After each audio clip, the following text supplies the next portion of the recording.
Bonjour à tout le monde.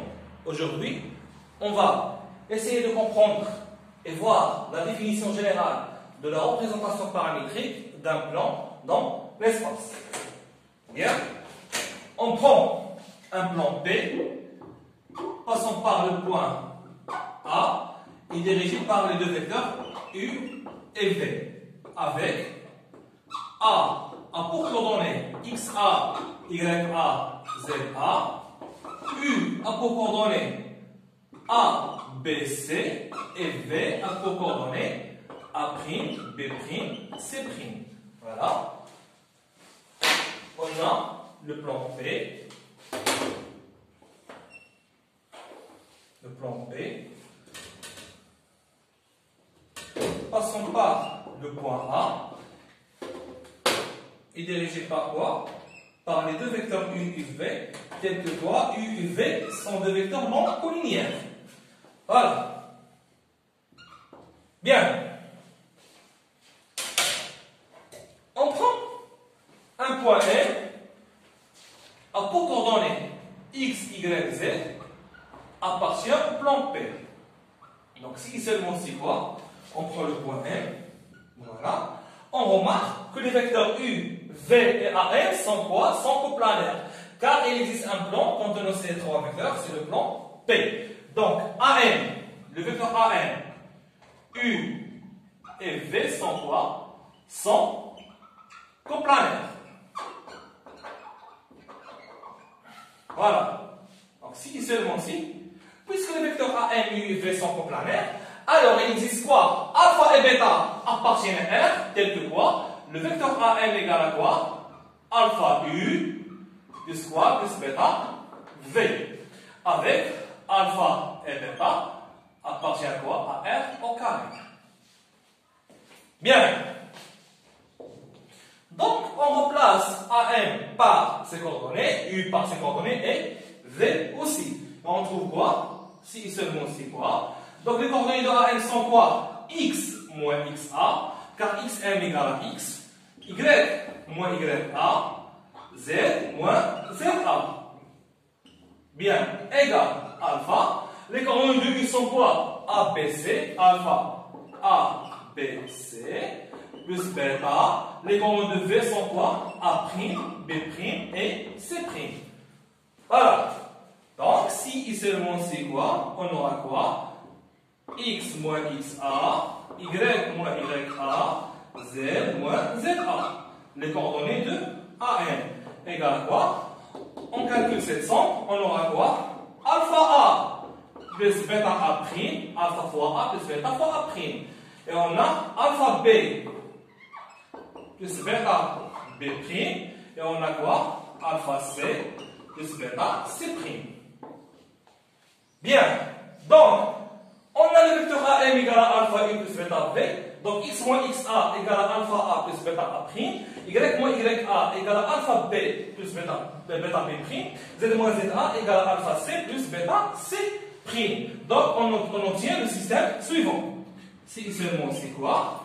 X moins XA égale alpha A plus bêta A'. Y moins YA égale à alpha B plus bêta B', Z moins ZA égale à quoi?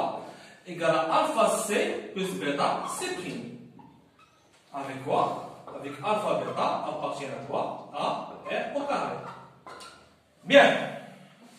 Donc, finalement, on trouve quoi? X égale XA plus alpha A plus bêta A'. On a X égale XA plus alpha A plus bêta A'. Y égale YA plus quoi? Plus alpha B plus quoi? Alpha B'. Z égale à quoi? ZA plus alpha C plus bon, j'ai fait une erreur, donc bêta plus bêta quoi? C'. Bien. Voilà. Le plan P. Et alpha bêta appartient à quoi? À R au carré. Donc, ce système est appelé quoi? La représentation paramétrique. La représentation paramétrique. La représentation paramétrique de quoi? Du plan P. Du plan P. De paramètres alpha et bêta. Bien. Voilà. X égale à XA plus alpha A plus bêta A'. Y égale à YA plus alpha B plus bêta B'. Z égale à ZA plus alpha C plus bêta C'. Donc, on remarque quoi? Que XA, YA et ZA sont quoi? Les coordonnées des points A qui appartiennent à quoi? Au plan P. Le paramètre alpha est multiplié par quoi? Par les coordonnées de quoi? Des premiers vecteurs directeurs, c'est le vecteur U. Vecteur directeur de quoi?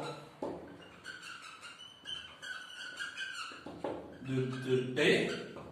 Et bêta, le deuxième paramètre bêta est multiplié par quoi? Par les coordonnées de quoi? Le deuxième vecteur directeur de quoi? Deuxième vecteur directeur de quoi? De P. Voilà. Vecteur de quoi? De P. Voilà. Donc, X égale à XA plus alpha A plus bêta A', Y égale à YA plus alpha B plus bêta B', Z égale à ZA plus alpha C plus bêta C'. Donc, pour déterminer l'équation ou bien la représentation paramétrique d'un plan dans l'espace, on a besoin de quoi? D'un point appartenant à ce plan et de vecteurs directeurs de quoi? De ce plan. Donc, on écrit X égale XA, Y égale à YA, Z égale à ZA. Voilà. On prend deux paramètres alpha et bêta. Le premier paramètre est multiplié par quoi? Par les coordonnées des premiers vecteurs directeurs. Le deuxième paramètre est multiplié par quoi? Par les coordonnées de quoi? Des deuxièmes quoi? Vecteurs directeurs. Donc, pour bien comprendre, on va prendre un exemple. On prend un exemple pour bien comprendre cette représentation paramétrique. Voilà. Ok, exemple. On détermine la représentation paramétrique de quoi? Du plan P. Passons par quoi? Par A et dirigé par UV. Avec quoi? Avec A pour coordonnées 2, 7, moins 1. U a pour coordonnées 0, 1. Ou bien 2, 1, moins 4. Et V a pour coordonnées, on prend par exemple moins 2, 1, 4. Et V a pour coordonnées 3, 1, ou bien on prend 2, 1, 3, moins 2, 1. Bien. Donc, N a pour coordonnées x, y, z appartient au plan P. Si seulement c'est quoi? Donc on écrit quoi? X égale, Y égale, Z égale. Donc x égale à quoi? Donc puisque le plan P passe par le point P, par le point A, donc on écrit quoi? X égale à XA, Y égale à YA, Z égale à quoi? ZA. On a XA égale à 2, donc on écrit 2. YA égale à 7, donc on écrit 7. ZA égale à moins 1, on écrit moins 1. Plus, on prend deux paramètres, par exemple alpha et bêta, ou bien P et K. Voilà. Donc, alpha. Donc, on a quoi? On a le premier paramètre alpha est multiplié par quoi? Par les coordonnées des premiers vecteurs directeurs. On prend, par exemple, moins 2 alpha. Voilà. Plus quoi? Plus alpha. Plus 4 alpha. Voilà. Alpha est multiplié par les coordonnées de quoi? Des premiers vecteurs. Moins 2 fois alpha, 1 fois alpha, 4 fois alpha. Voilà. On prend le deuxième paramètre, par exemple bêta. Donc bêta est multiplié par quoi? Par les coordonnées du premier ou bien du deuxième vecteur. Donc on trouve quoi? 3 bêta, moins 2 bêta, et plus bêta. Car 1 fois bêta égale à bêta. Avec quoi? Avec alpha bêta appartient à R. Ou bien alpha bêta, ou bien le couple. Bon. Alpha bêta appartient à R au carré. Donc on obtient la représentation paramétrique du plan P. Bien. Bon, on vient de terminer. J'espère que vous avez bien compris et merci pour votre attention.